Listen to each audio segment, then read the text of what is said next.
How much power should we give to the president? This was one of the most vexing and critical questions facing the framers of the United States Constitution in the summer of 1787. To be effective, the president had to be perceived, both in times of war and peace, as the leader of the nation. For this to happen, he would have to be given significant authority.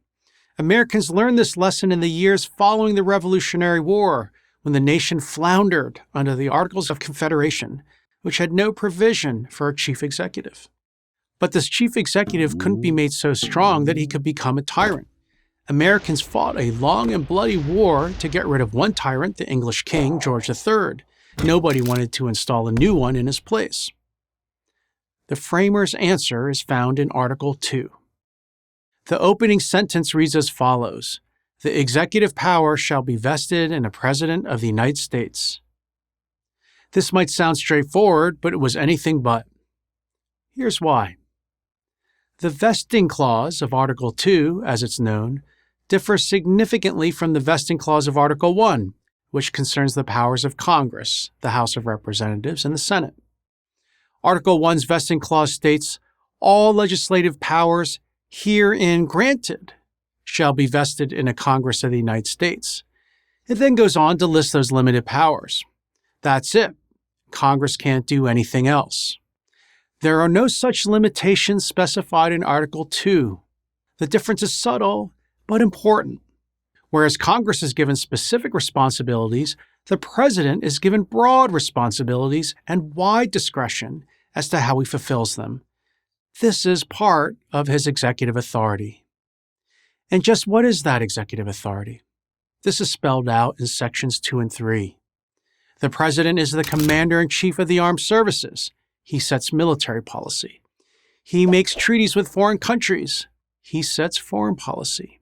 He appoints his own advisors, what became known as his cabinet. He sets domestic policy. He appoints judges to the Supreme Court. That obviously gives him a big say in judicial policy.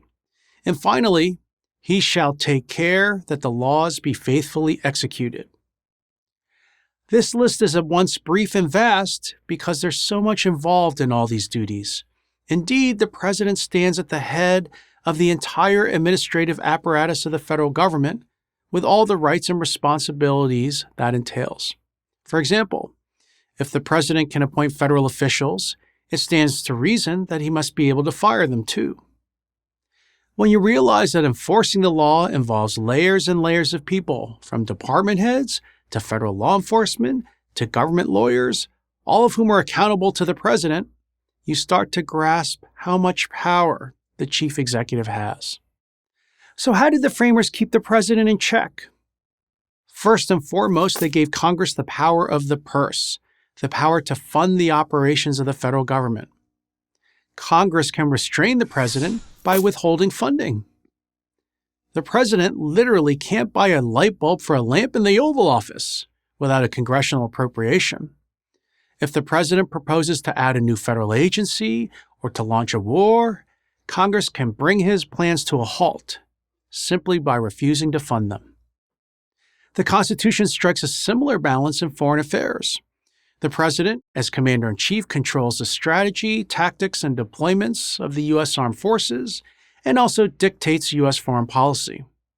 Only Congress, however, has the power to declare war, and the Senate, by a 2/3 majority, must consent to any treaty negotiated by the president. Congress also has the power to impeach the president in cases of serious misconduct, treason, bribery, or other high crimes and misdemeanors. But the bar for impeachment is set very high to protect the president's independence from Congress. Finally, the framers made the president accountable to the people. If the people are dissatisfied with his performance, the people can vote him out. And they don't have to wait long. They get a chance every 4 years. Before the U.S. Constitution, no country had ever had a leader whose fate was so dependent on the will of the people. At the same time, the founders had no patience for pure democracy, which they considered no different than mob rule. This is why presidential elections are not determined by popular vote, but by the Electoral College, as outlined in Article 2, Section 1, yet another guard against tyranny, this time the tyranny of the majority. It's often said that the president is the most powerful man in the world. This is undoubtedly true, but he's not more powerful than the Constitution. Article 2 made sure of that.